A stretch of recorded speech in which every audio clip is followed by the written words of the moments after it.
What's up, everybody? I am here with Edgar Hernandez, the Chief Strategy Officer of MyCode. We're on the last day of Cannes, getting things done, a little off the beaten path, enjoying a nice coffee. Edgar, thanks for coming on and chatting with us a little bit. Thanks, Dylan. So tell me a little bit about yourself. Tell me about your role at MyCode and what you guys do.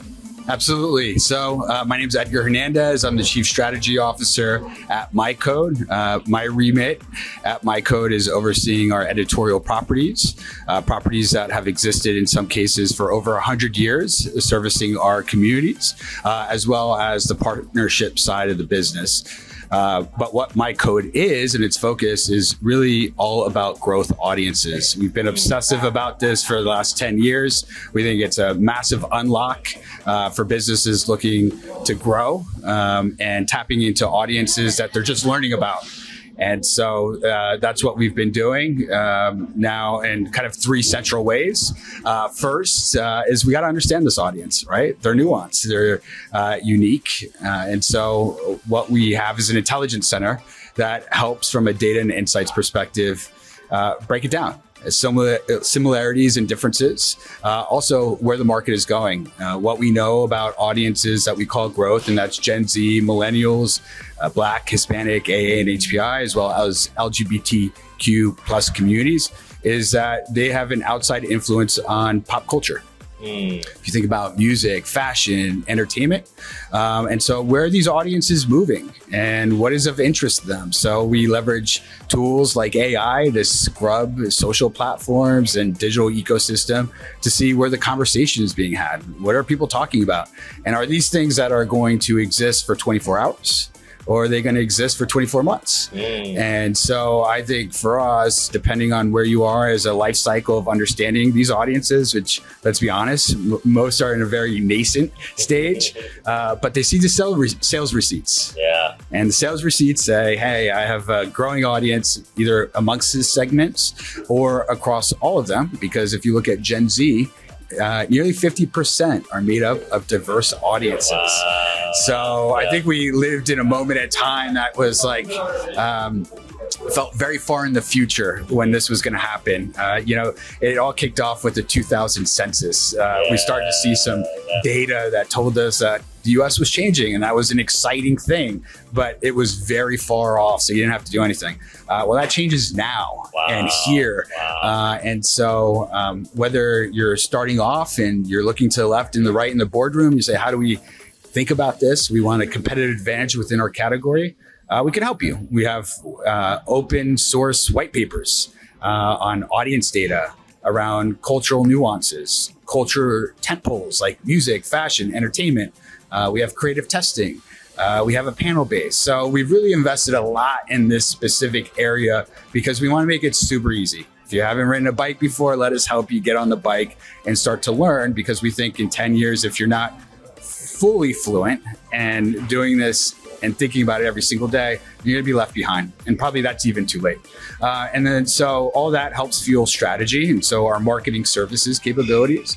So that's everything from vertical video to TVC spots, creators, experiential, really thinking about how we start to think about a deeper connection with the community. So we don't want to just show up and say, hey, I'm here. You'll not start off on the right foot. Yeah, there's nuances to you can turn those audiences off very quickly if you don't figure out how to approach them through a lens of authenticity, right? That's right. Adding value to the things that they care about. Yeah, and so that's the value add that we think about a lot. And so the way I think about value add is, what's the utility that you want to offer these communities? What doesn't exist for them to further themselves or the community that they represent? That's big, and there's a lot of open space for that. And the other part is inspiration. How do you inspire these audiences? How do you allow them to dream bigger or see the world in a different way that is exciting for them? And so we'll do a lot of work with that. And then the other part of it is on the distribution. So we've built a massive ecosystem over the last 10 years that reaches 100 million monthly uniques. So really sizable.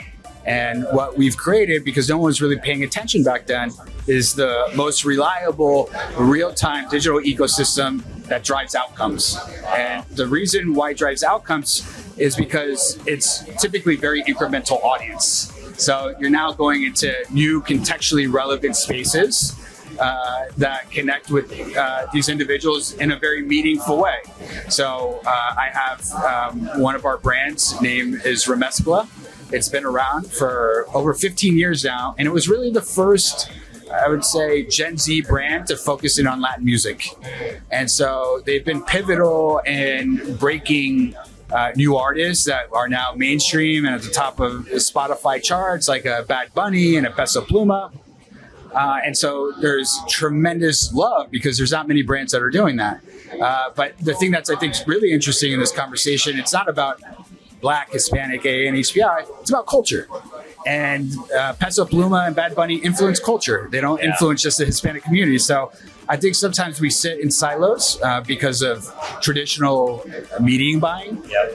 And I think the brands that are starting to really think about it is like, well, culture is universal, especially as you think about these big kind of moments in time, like music and sports and entertainment. And then we have other brands that I was referencing is a news brand called La Opinión that has been servicing the LA market for over 100 years now. Wow. Creating Spanish language content every single day, being a beacon for the community. And so in an era that you don't have trustworthy news destinations, you don't know what's real, what's not, they've been a consistent force in the community. And that's very powerful. And so, you know, part of my mission amongst the rest of the people at MyCode and the reason we all work at this company is because those brands have to continue to exist. That brand goes away, there's not another brand that comes behind it. And that's the unfortunate truth in the landscape that we occupy in. And so a lot of my work and why I'm here at CAN is education, is really to be an advocate for people's business and help them understand the growth strategy and imperative that lies within these audiences and truly understanding them so they can get over that hump. And typically it's, hey, I've been doing something so long and it may work marginally well. And in some cases, great cases, it works really well. But when you get into a cycle of doing something for so long, it's hard to break that and start to try something new. And so, which is interesting because we live in a media ecosystem that we see how fast technology changes, but we still haven't absorbed how fast audience changes. And that's what we're trying to be urgent about because the data doesn't lie. So this isn't, we're not talking about a nice to have. We're not talking about financial commitments that you should be making.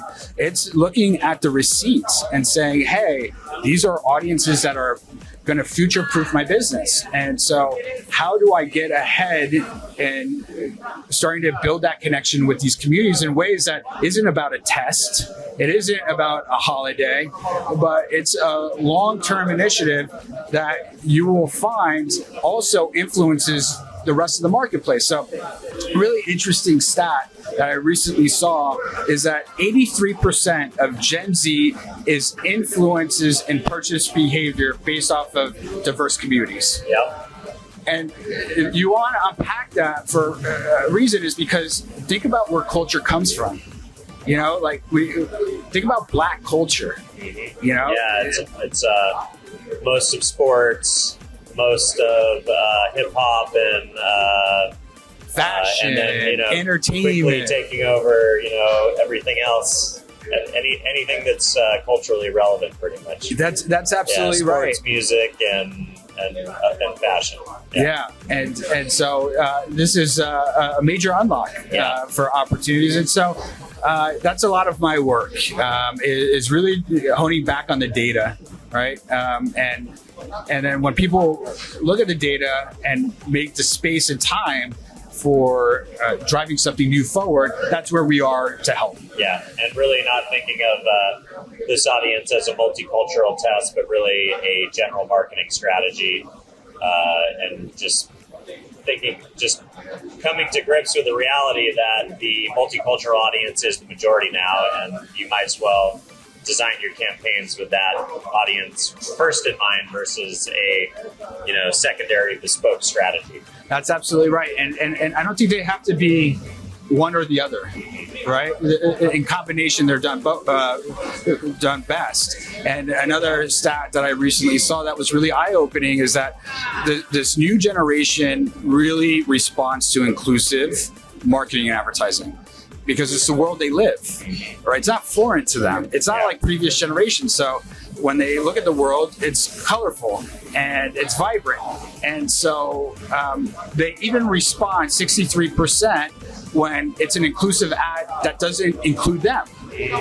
So, which is fascinating. So, if, I'm Mexican and Hispanic, and if I look at an ad that shows, diverse individuals, that in this case for Gen Z still resonates with them just as much. And so I think those are the types of powerful bits of information that can really help get closer to where brands are today and where I believe they should be going, very quickly here. I love it. Well, hey, if people want to learn more about what you guys are doing at MyCode, what's the best place for them to look you up, or what's the best place for them to get in touch with you directly? Yeah, please do. And honestly, it's a very easy conversation.